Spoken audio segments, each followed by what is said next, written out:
Good evening, everybody, and welcome to this very special edition of News 24's Editors Table. I'm joined by my esteemed Sport 24 colleagues. My name is Lloyd Bernard. I'm the editor at Sport 24. Tonight, we're going to be chatting about the return of Springbok rugby, highly anticipated for all of us sports fans around the country. It's almost impossible to think that we last saw the green and gold on November 2, 2019, when Rassie Erasmus's Springboks did such amazing things in Japan by winning that Rugby World Cup.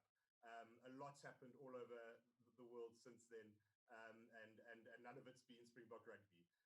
But we are back now. We turn our attention to the British and Irish Lions, who arrive in South Africa for 3 test matches and five tour games. And we're looking very forward to it, and we're here to unpack all of that for you tonight. I'm joined by Sport 24 Deputy Editor Sibusiso Mjigilisu, Sport 24 Senior Writer Kaniso Chwaku, and our Chief Writer Robert Howing, who's seen more Lions tours than the rest of us, I'm sure. Welcome, gentlemen. Thank you very much for joining us today. Thank you, Lloyd. Good evening, Lloyd. Good evening, Lloyd, and to the viewers. Good evening. Good evening. I'm going to throw it straight to you, Spoo. You know, the question quite simply on everyone's minds is there enough time? If you look back at 2019 Rugby World Cup, you would know that every detail. Rassie is now known famously for having planned every single detail over a period of 20 weeks that led up to that November 2 final. At the moment, Springboks are scattered all over the world, playing for different teams. There's different kind of levels of fitness and form. And quite simply, these guys haven't been able to spend time together in camp. That's the question. Do these guys have enough time to A, be competitive, and B, come out of Alliance Series with a victory? Yeah, look, we know that Rassie Erasmus plans everything right to the T. In Japan, I mean, he treated the World Cup like it was Ocean's 11, didn't he? He measured the time it took to get on the train, on the bullet train, to training, where they trained, the humidity, the temperature, the surroundings, how they felt around the areas they were in. There's none of that now. I mean, everything, even the alignment camps just before they got together as the Springboks, as a first group, he had to do the first coming together online, him, Felix Jones, and the new fitness consultant, Andy Edwards. I reckon there is probably just enough time, but the scales are definitely tilted towards the visitors. This is probably the most even contest you will ever find between the Boks and the Lions. And what makes it even worse is that the Lions are actually going to get in some warm-up headouts, whereas the Springboks will actually just be training and training. They'll face Georgia twice, but not the level of competition that, for me, makes me think that they're outright favorites. I think it's very even. In fact, you might go into that first test with the Lions tipping the scales. Thanks. Just a thank you to all of our subscribers who've joined us tonight. Please feel free to fire off some questions in the chat panel as well. We'll be getting through as many of those as we can over the next hour. And thank you to everybody who sent in their questions beforehand. We have a few that we'll be getting through as well. Rob, individually, there's no argument that the Springboks are a power unit. 1 to 15 matched up against any side in the world, you would expect them to compete and then some. But collectively, that's the concern, isn't it? I mean, these guys, as we said, are scattered all over the world. Individually, you've got guys in superb form in Europe, guys back home in South Africa that are now starting to hit their straps. But the fact is, it's been 18, 19 months since these guys have played together. How concerning is that? And I'm sorry to ask you to answer this, but did the Boks miss a trick by not going to Rugby Championship, last year? Look, Lloyd, I think going to the Rugby Championship last year would have been incredibly useful, not least for the fact that we would have had the chance to blood Jacques Nienaber as head coach, and for the team to almost sort of, set the bed down under his tenure. That would have been incredibly useful. But, there were very good, compelling reasons for the Boks not going. And I think there was widespread sympathy for the decision, in best interests, to stay away.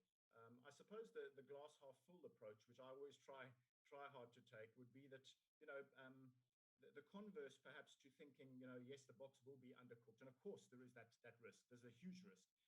But you could say that they'll really, really be chomping at the bit, to just get out of those blocks again. I mean, 20 months is a long time. That's like the sort of, the greyhounds waiting to get out of the stalls. Not all of them greyhounds, of course. Some of them sort of meaner mongrels than that. But you just perhaps it may not all be negative. It may even work in the Springbok favor. That a lot of our guys will be quite mentally fresh, well conditioned actually, because they've been very diligently, carefully used during domestic rugby in the last few months. Clearly, with the sort of Rassie Erasmus and Jacques Nienaber magic wand ever present, behind that drive. Again, I'm trying to look at things from a positive point of view, despite all the risks involved, which I do acknowledge.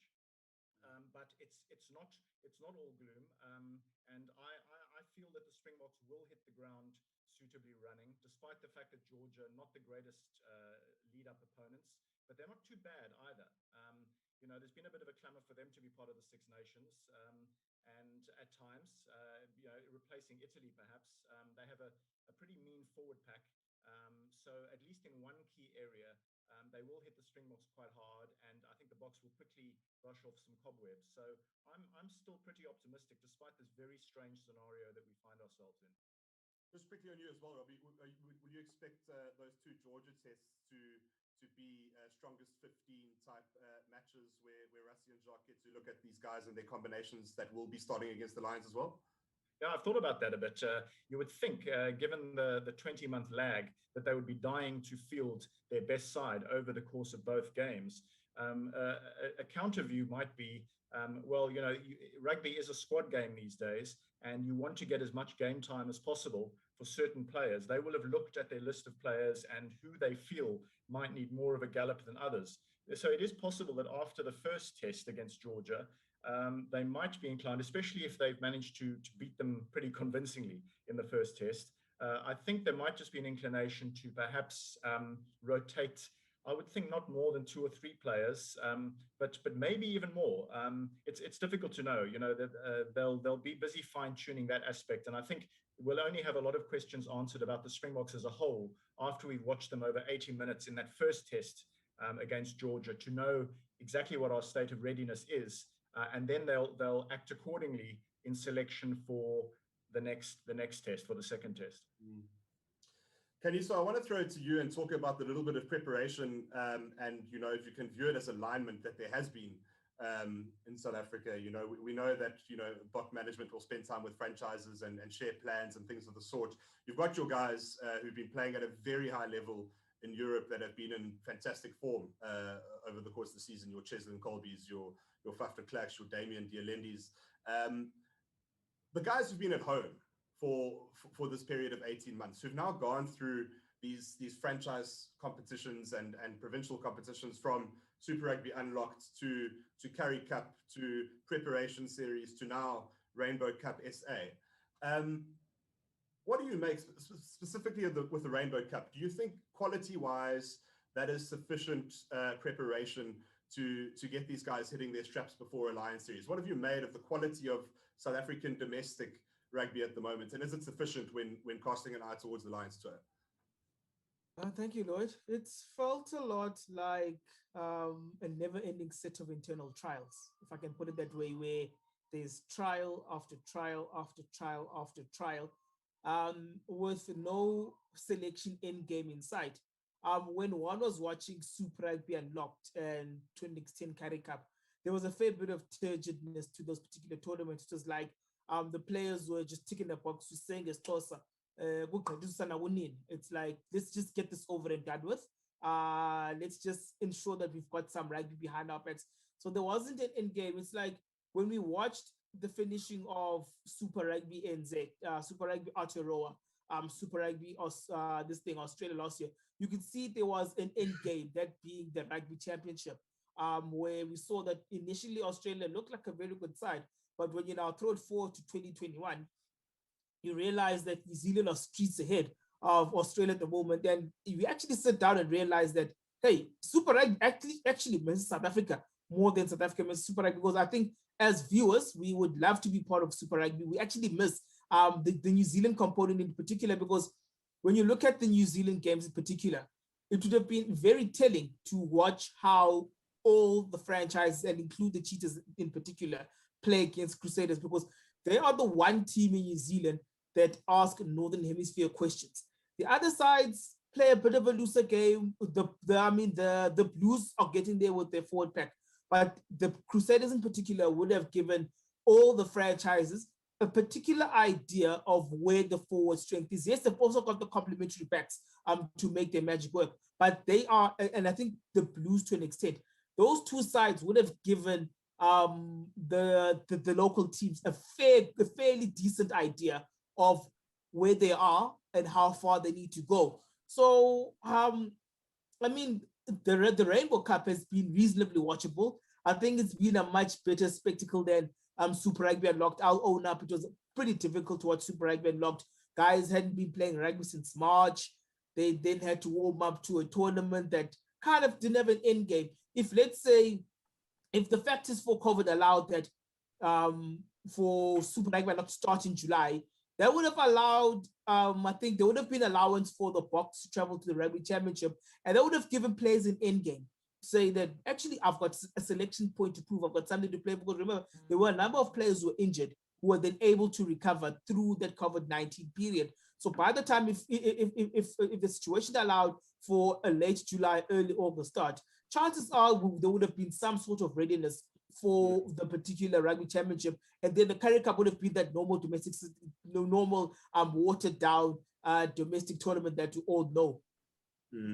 I suppose the obvious good things that have come out of Rainbow Cup outside of the preparation is just the minutes it's given guys like Peter Steph du Toit, Siya Kolisi, the Springbok captain, to really get those minutes under the belt, and both of those players that I just mentioned now looking in pretty good shape, with minutes under their belts, and Siya, we were talking about it a bit before we came on air, probably in better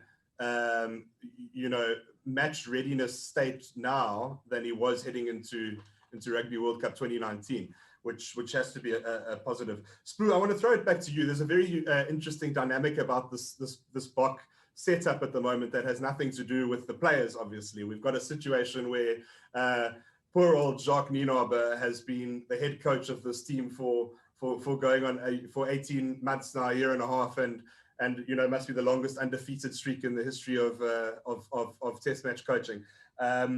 But Rassie's still very clearly hands-on with this group of players. You see it in the media obligations and the press conferences. It's very much a case of Jacques and Rassie kind of steering the ship at the moment. That's how it feels. Now, the one way of looking at it would be that Jacques needs to stamp his own, to put his own stamp on this team, and he should be given the keys solely. But given the uniqueness of the situation at the moment, and that you're entering a Lions series with, a group that hasn't played in so long, you feel that the more hands-on Rassie is, the better as well. They've known each other so long that it's a relationship that's clearly harmonious and that works. But just your take on what's been a very interesting coaching setup and dynamic at the moment. Yeah, look, I actually feel like we are talking about a Netherlands football team where you have a director of football and a trainer, just below which should be your head coach. We're just not used to it in rugby.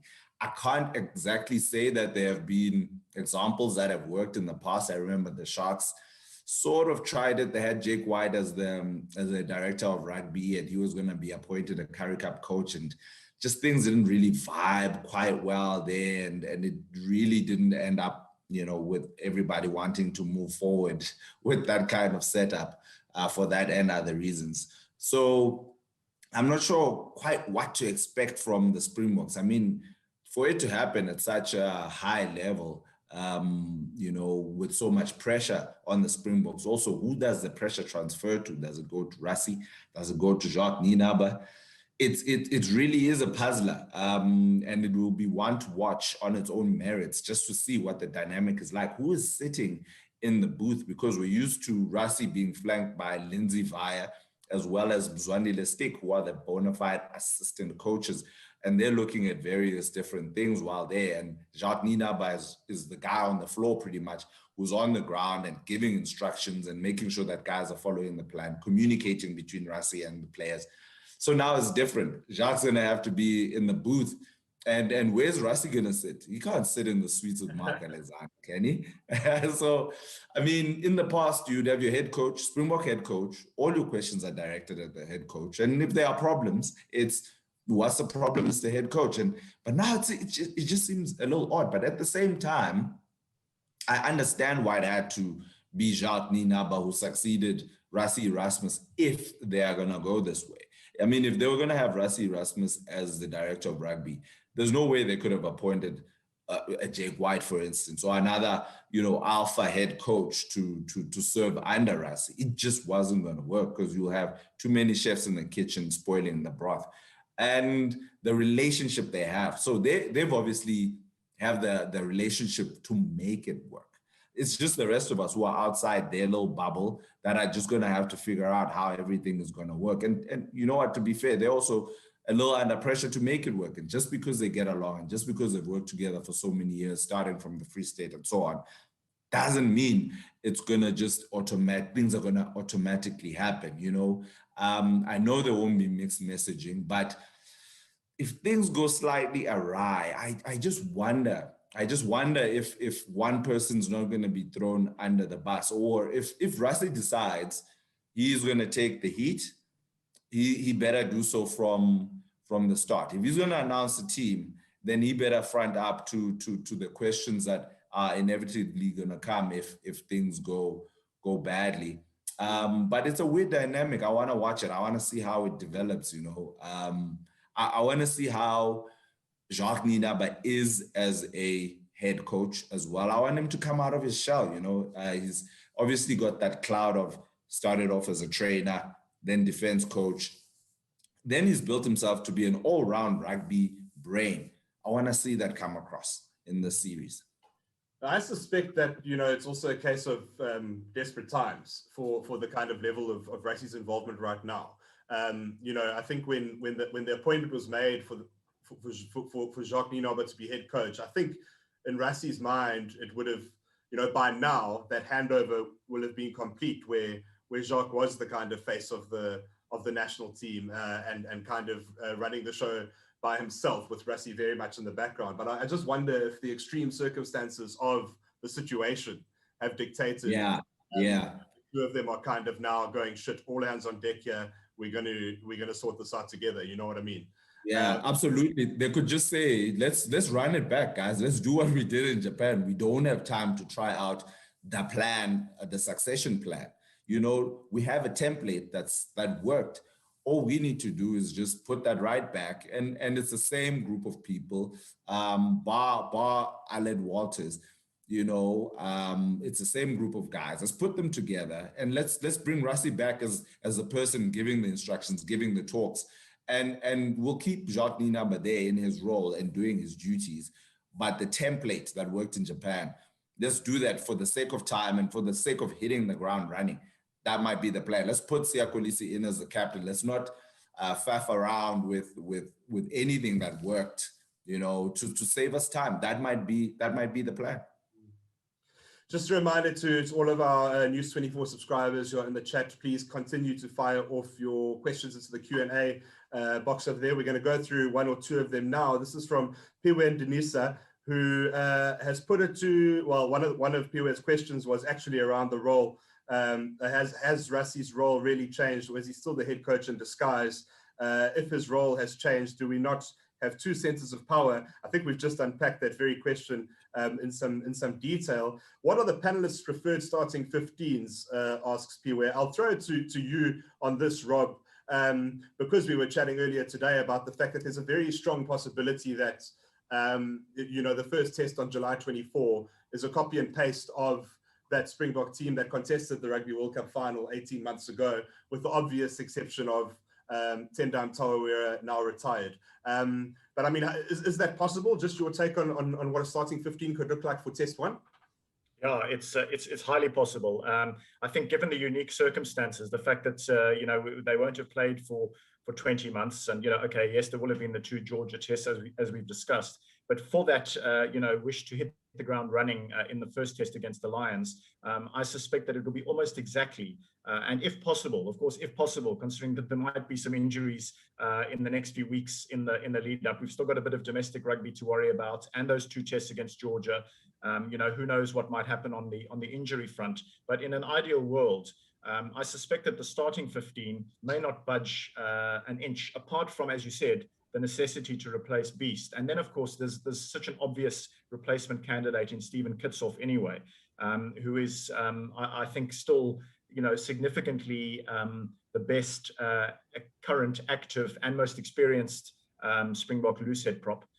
Been captaining the Stormers. If anything, I'm a little bit worried about his volume of play. I think they need to start thinking of just scaling him back a tad, put him in a little bit of cotton wool, because he will be quite an important aspect of the series. At the moment, the only other real concern, I suppose, would be around who would be Ibn Etzebeth's partner in the second row. Etzebeth, obviously, we believe is fully fit again, ready to take the number 4 jersey. He has a happy knack of being fit for the Springboks. And not always, his injury mishaps tend to come during franchise or club duty. So he has an amazing knack of being fit for big Springbok occasions. And thank goodness for that, because he's a key element.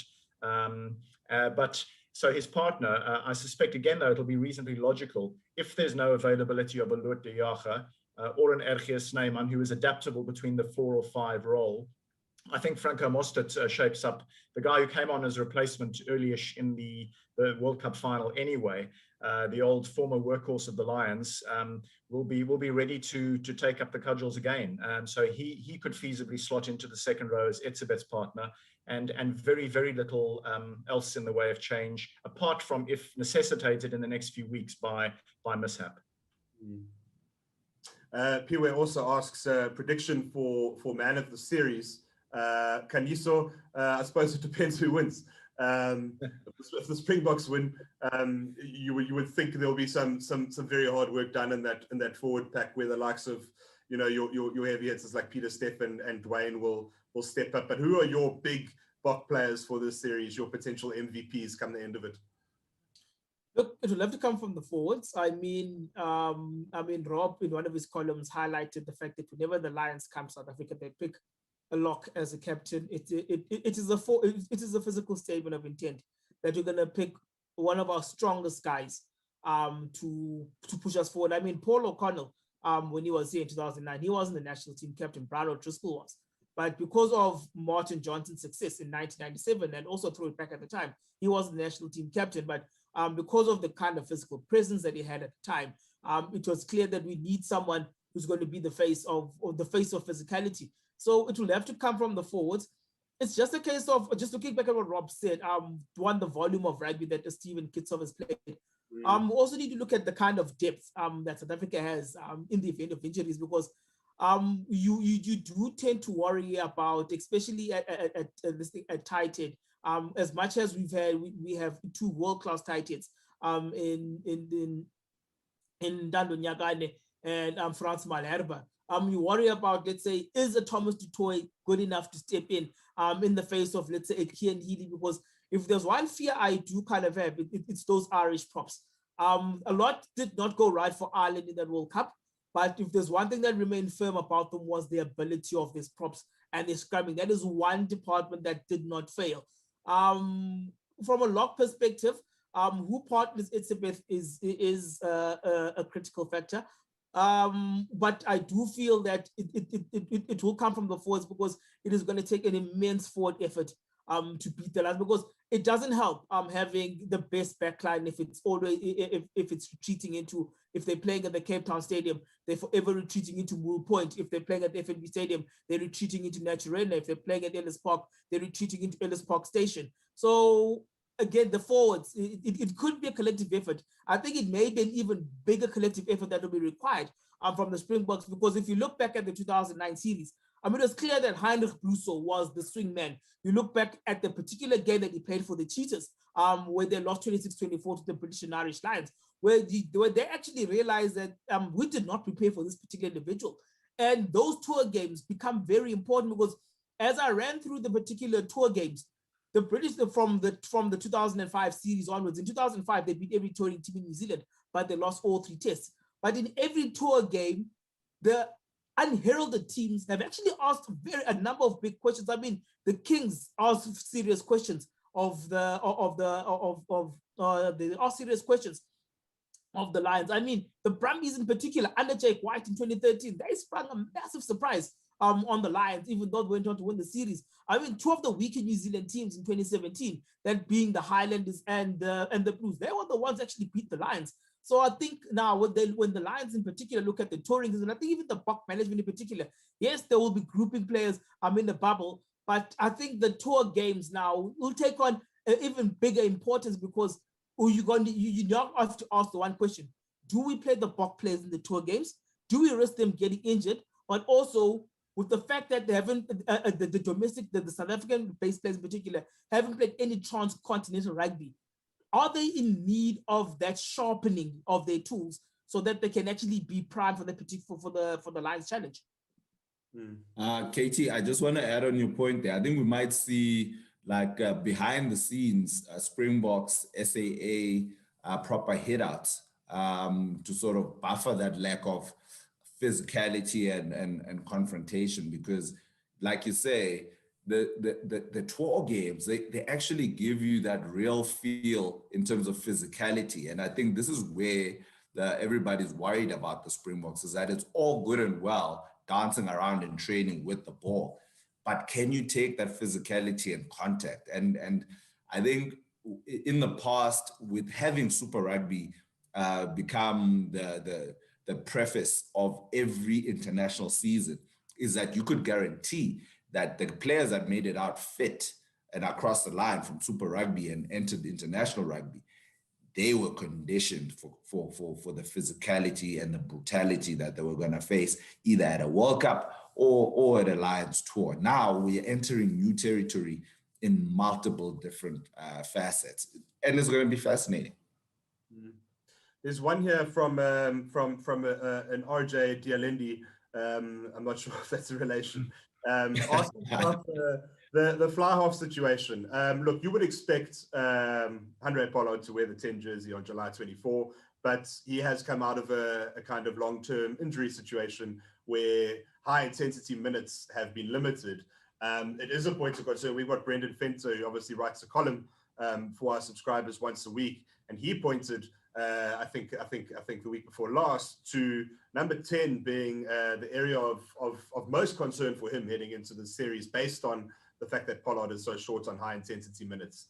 In terms of backup, I mean, for all of the build-up to 2019, it was a case of Pollard first choice, Elton second choice. Elton's still not able to make it onto the first team bench because of the fact that it was the 6-2 split. But if Pollard went down, Elton would have played 10 in a semi-final or a Rugby World Cup final. Can we still say that now, given the form of Amorne Steyn at the Bulls under Jake White at the moment? Is Elton still next in line for that 10 jersey? I mean, we don't want to ever look ahead with too much doom and gloom, but if for whatever reason Handré Pollard was not able to start on July 24, who wears the 10 jersey for the Springboks? And I want to hear from each of you here briefly. Let's start with you, Rob. Who plays 10 for you if Handré Pollard can't in the first test? Tough one, could depend on the conditions. I think if you're looking at a wet weather game, let's not forget that we've got a test in Cape Town in sort of deep midwinter. You might just have one of those lashing South Atlantic beasts of a cold front come in, and it's very wet and cold and slow going. In which case you'll be looking at someone who's perhaps got a less concerned. We know that Elton is very big on his sort of skills game. He's a real sort of skills and touches fly half. He's a sort of footballing connoisseur, if you like. I suspect if the weather was looking grim, you may want to overlook Elton and go more for a Amorne Steyn type of dictatorial dominator, will kick his goals, slightly longer range on his place kicks. That could be a factor. So I'm hedging my bets a little, but I'm saying it could depend on conditions. Highveld, I'd be very confident in Elton's ability. He loves playing on the Highveld. He loves playing on rock hard pitches, on dry winter bone hard pitches where his running game becomes a big factor. And 2 of the tests will be on the Highveld. So I think he's got a big role to play in the series. But I do just think the one concern I do have about Pollard is that he is a slow rehabber. He has a little bit of a history of when he came back from his last serious ACL. It took him a very long time to get back his A game. And by all accounts, he's looked okay so far. But you know, Lions is a different level of intensity, and that's not too far away now. So the more game time he gets in the interim, the better for us to be reassured about his presence, because he's vital. The way he attacks the line, attacks his channel, defends his channel very well, and his experience just in the Rassie Erasmus setup, it's vital that he is fully fit. So first and foremost, we do want Pollard fit and firing. And I'm sure he will be. Spoo, agreement from your side? Yeah, no, I agree with Rob fully on the Elton summation. He didn't play well the last time against England in the test series that the Boks won 2-1. Actually had a terrible time. Even the South African fans were on top of him. Not his favorite place is Munich. So in Cape Town Stadium or any of those fields, he's probably going to struggle, especially if it's wet and windy. I don't know if you can maybe throw in a guy like Frans Steyn into the equation as well. Maybe not as a 10. If you do go Elton or you're forced into an Elton, maybe you might want to go Frans Steyn as a deputy 10, either at 15 or at 12. You know, I found it's very advantageous to have 2 ball handlers in the same game who are contrasts of each other, you know, because if you need to clear it, no fuss, you can always give it to Steyn to give it the big hoof. And if you need to be, you know, needed to go through the hands or you need to pick a pass, you find none better than Elton Yanchi. So I wonder if maybe if Pollard isn't the guy, maybe to settle on Elton and then have a think about who you play Elton with. Depending on the conditions, and you like I said, Frans Steyn either at the back or even Cohen Bosch as 15, because he can join the line at speed. He's got as big a boot as Frans Steyn, and I think the last couple of years Cohen has really risen up to the occasion, and the game plan the Sharks are playing really leans on into what the Springboks will hope to play against the Lions. Sharks, I want to go to you and just change it slightly and focus it more towards a Frans Steyn.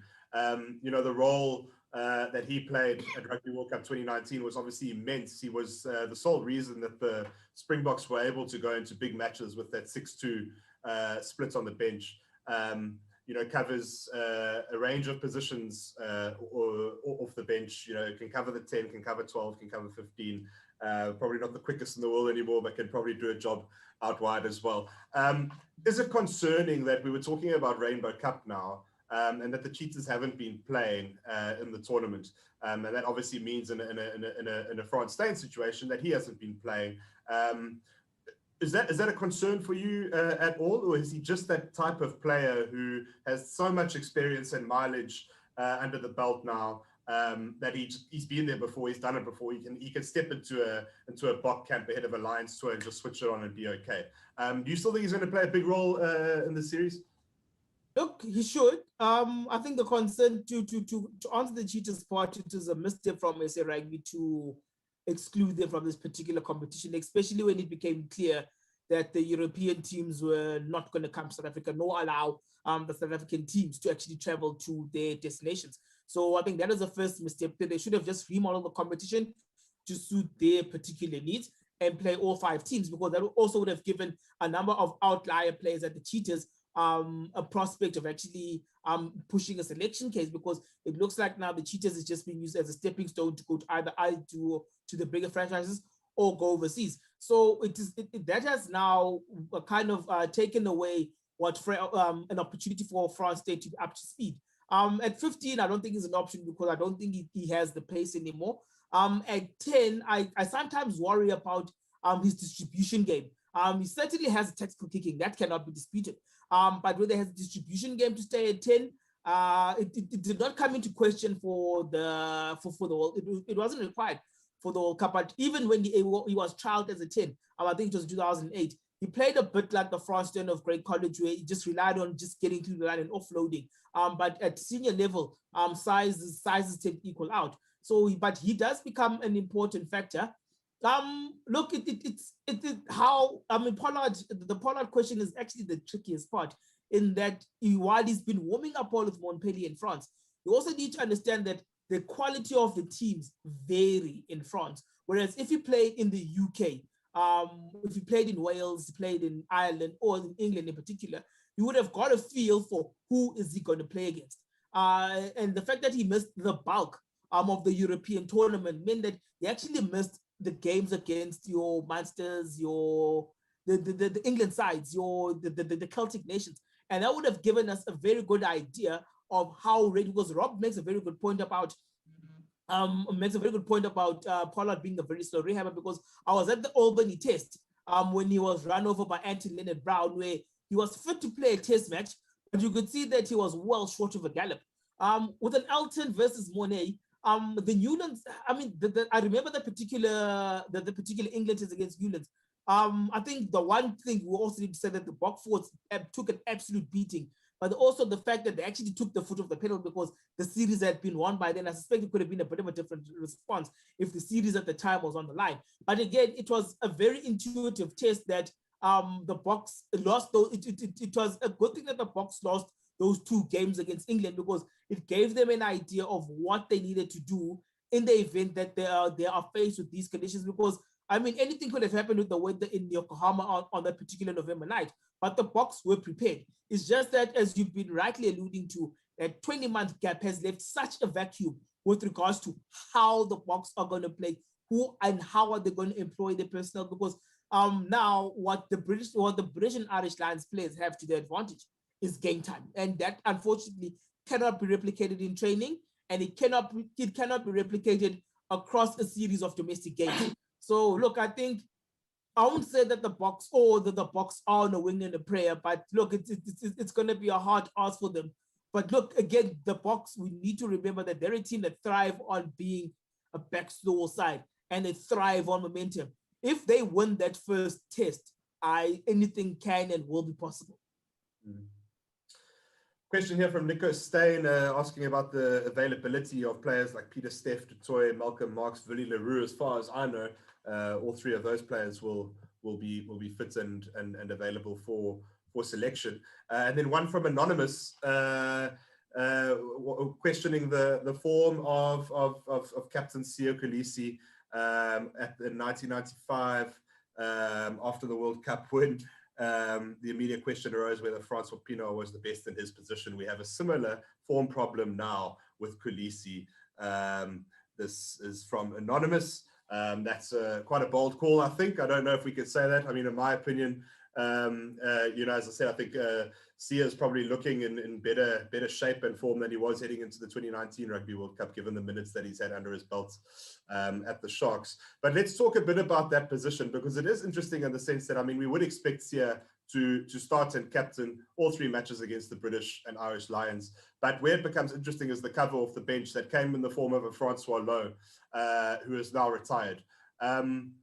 Where do we see that cover coming from now, that specialist kind of loose forward cover? I mean, geez, you're going to have Siya at 6, Peter Steff du Toit at 7, Dwayne Vermeulen at 8, any day of the week when those three players are available. But you need someone who's versatile, who's strong, who's skilled on the ground to come off the bench and do a job as Francois Lowe did at Rugby World Cup 2019. It looked like a player like Sikhumbuzo Noche was in the running for a role like that until he was injured and very unfortunately ruled out of the series. Then it looked like it was going to be a Marco van Staden, Eskom, who was putting lights out at the Bulls under Jake. And now there's just the very cheeky and timely return of a Marcel Coetzee, who will start for the Bulls this weekend. Is it down to those two players, Coetzee versus van Staden, for that loose forward role, Rob? Yes, I would say straight answer. Those two would be the next in line for a number 6 position. Marcel Coetzee is a little bit like Sia in terms of being quite a sort of hybrid loose forward, able to play. In fact, he's able to play very comfortably in all 3 positions. I see Sia as a comfortable 6 and a comfortable 7. Marcel Coetzee has shown that he can play in all 3 positions, so he'll be like gold in a bio bubble, where versatility is fantastic because you never know what sort of dramas might happen in terms of injuries and so on. So his return, which I greatly look forward to seeing what he looks like when he turns out for the Bulls against the Stormers. But he's a class act, whether you have him at 6, 7, or 8, frankly, capable of all those roles. Marco van Staden also have been playing some superb rugby. One of the sort of brighter lights, if you like, Chucks was saying how Super Rugby Unlocked was a bit of drudgery, which was very true. The one guy who made it not look like drudgery was perhaps Marco van Staden, who played like, he really shot the lights out, as we know, hence the nickname, and looked really good. But apparently it sounded like he was a little bit fringe until very recently, that he was a late addition to the Springbok mix, which is interesting. So there were obviously some reservations in the minds of Rassie and Jacques. Who knows the full dynamics? But in answer to your question, I think if you're looking at any vacancy for that number 6 role, especially in the Francois Lowe backup position to Sia from the bomb squad, I think you'll be targeting one of a Van Staden or a Coetzee, and for my money, a Coetzee, because of his range of versatility, might be the guy who steps in that context. Spur, from your side, just on Sia, any concerns at all over game time or fitness or form?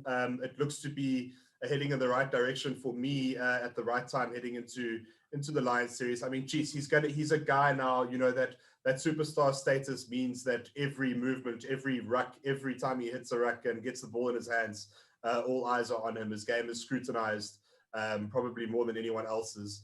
But just your thoughts on what you've seen so far from him during Rainbow Cup. Is he on the right track?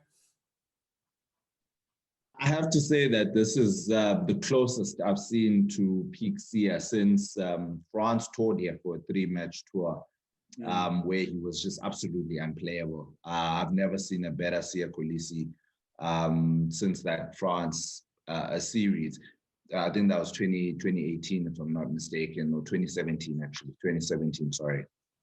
And in that time, obviously, he struggled with injuries, and he's another one. Diesel engine takes a while to start after injury. And at the World Cup, we'll all be fair and say that wasn't peak Sia, and you'll take Sia at 70, 80% because of everything else that he brings. But what I saw, especially in the game against Stormers, I think they were at home at Kings Park, like Sia taking the line really, really hard, not afraid of contact, not shy of contact, breaking through tackles, freeing up runners, and showing his considerable speed for a back row forward. I like that. It was a glimpse, but I was like, oh, it's still there. I wanted to see that. I like seeing that because that's the Sia Kolisi we know and love. That means if he's taking the ball up to opponents, that means he's going to put himself in the line of fire when it comes the other way. And we know how destructive a tackler he can be, putting himself in racks in those dangerous situations. And as far as who can replace him, I think Francois Lowe wasn't an exact like-for-like replacement. He was a change-up in tempo and in intensity and in strategy when he came on for Sia Kolisi in the second half. The closest for me to a Francois Lowe would be Marco van Staden. I see Marcel Coetzee, but his brittle nature for me, I worry because this series is going to be absolutely, absolutely brutal. I worry that, a cap or precious time might be spent on Marcel and he might go down again. And I'm not being unfair here. He has a history of injury. He missed out on the World Cup because he suffered a late injury. He was a shoo-in to go. I wonder if they shouldn't just go straight to Marco van Staden. But if you're looking for someone who can do Sia's role, aside from Sia Kolisi, then Reinhard Alstad will be your guy. Also played very, very well at Toulouse. Is a line-out option, can play back row and second row. Fearsome ball carrier, defender, all of that Khouters. So it's a balancing act. He's another one that missed out on the last camp in Bloemfontein just before they announced the Springbok World Cup squad. So 32. It's a very dicey balancing act. I think to be safe, have him in the bubble, have him in the SAA team, and then when the need arises and you feel like you're going backwards in the physical contests, chuck a Reinhard Elstad in, because you're not going to win this game on flash and all sorts of other stuff. You're going to win this game on confrontation. I can tell you that for free. So you need to have someone like Elstad. He just played now in the European Championship final with Cheslin Colby. So he's brimming with confidence. I'm going to go to another and our last reader question from Sahani, who wants to know what the reasoning behind playing Georgia before the Lions was, rather than a stronger opponent. I don't think it was much of a choice, to be honest. If you look at that little window of international rugby that's happening at that same time, much of it is the kind of top tier nations playing against second tier nations. You know, you've got Canada and your Samoa is playing. I think Canada are playing in Europe against, is it Ireland Canada or Wales Canada or something like that, and then you've got kind of Fiji playing against the All Blacks and Australia. I think all around the world that kind of 2-3 week window is split up between pretty much top tier and second tier nations. I think the exception is Australia, France, which happens over the same time. I think for South Africa, it was just a case of getting test match rugby under the belt. Look, not the strongest opposition you're going to face, surely not the ideal preparation you want ahead of a Lions series, but test rugby nonetheless. And, you know, on the level of a Canada or a Samoa or a Tonga, a Georgia's kind of on that second tier level. And they will certainly ask some questions of the Springboks along the way. Spook? I wonder that Lloyd, if we didn't miss a slide trick, maybe bring in a Samoa as well and see if we can entice them, because we know in the times of we face them, we've been lucky to get out alive. You know, I think the closest you'll get to the kind of game that you'll get at the Lions is actually a game against Samoa. Yeah, might lose a few players to injury, Sabu. Yeah, I have, and also I think the issue with Samoa is, are you going to get the best side from a Samoan perspective, because the bulk of their best players are based in Europe, and a lot of those clubs where those particular players are based are the biggest adherents of the Regulation 9 when it comes to the releasing of players. So that's the first challenge that you'd face with regarding to actually play the Pacific Islanders. And again, I mean, look, the ragtag rugby that the Pacific Islanders play, I think wouldn't have suited the Boks from a preparation perspective. But the hardening up part is actually the most important part, because I remember Zane Capelli in particular, when England played Tonga in the World Cup. I mean, I think he's one of the reasons why Billy Vunipola isn't on this tour, because if a Zane Capelli can level, as good as Zane Capelli is, if a Zane Capelli can level a Billy Vunipola, what can it's clear that then he cannot pass muster against a Dwayne Vermeulen. So it would have been interesting to see how a Dwayne Vermeulen versus a CJ Stander would have happened, but clearly that battle is not going to happen because CJ has now retired and won't be part of this tour. So that Georgia game, as much as they may not have the backs to challenge the Springboks, if a country can produce a player like Muka Kokotsa, and I mean, even if when you watch them at under 21 level, they haven't got the flashiest of backs, but their forwards ask very pertinent questions of the opposition. I mean, just to go back to the I like the Rock Elstad part that you built. You actually raised. Yes, Elstad may not be the most mobile of the forwards, but if there's one thing that we saw through the World Cup, is that the European teams do not like this thing, a fire-on-fire battle. Whenever, I mean, even Japan, when they played Ireland, Japan actually were in Ireland's faces. And it was clear that Ireland were discomforted when the All Blacks played Japan or played the Ireland quarterfinals in their faces. So, I mean, if there's one team that was able to put up a proper physical battle, it was the Welsh. I mean, England, they played against a New Zealand side that for some inexplicable reason departed from what would have been a basic game for them. But when they met an equal force, when it came to the Springboks, they were literally out. They were literally out for answers. But I think with Marcel Coetzee, you're right, because I think the term we need to use with Marcel Coetzee is that he tends to write physical checks that his body cannot cash. Listen, chaps, we've got 3 minutes left here. I want to thank you all for taking the time.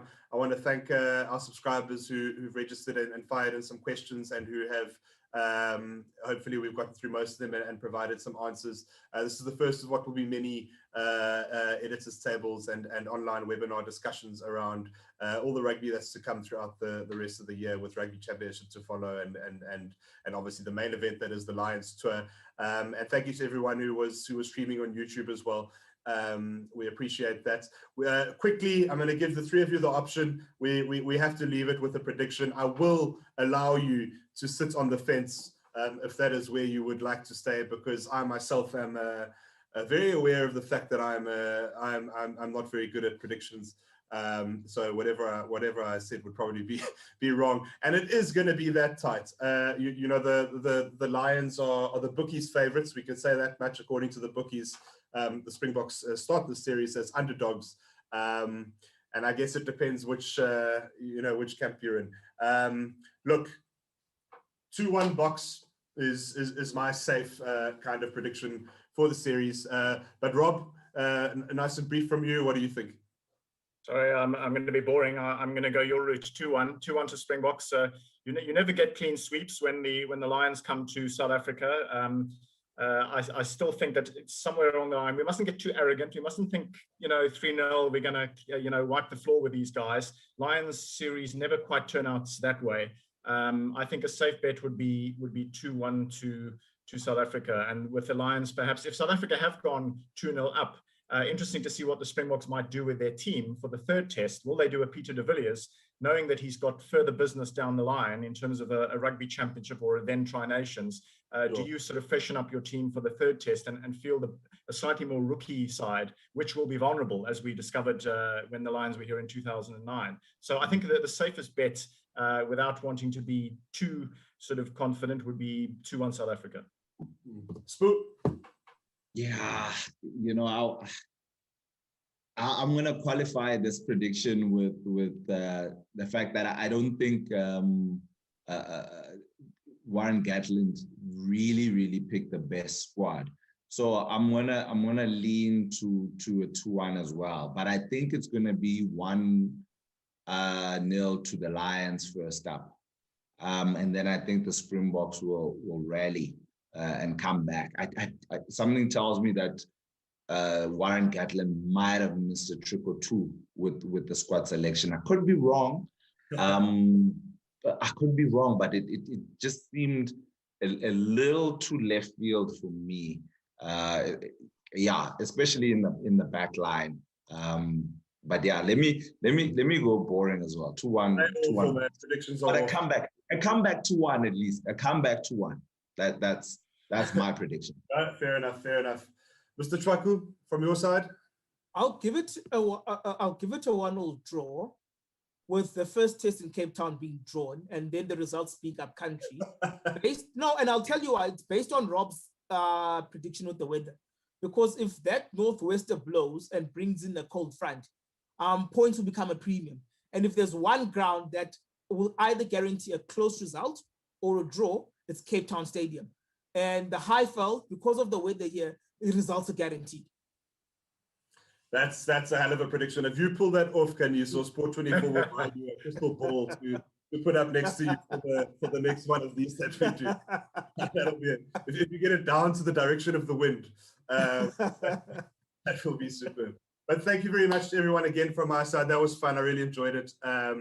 And yeah, we'll just be sure to follow us. Sport 24 will be bringing you all developments, all of the build up to the Lions series, all of the live action and reaction from those matches and the tour matches. And we're looking very forward to it. It's been far too long, but Test match rugby is back now, well and truly. And we just can't wait to get going. So please stay tuned to Sport 24. Enjoy the rest of your evening. Goodbye.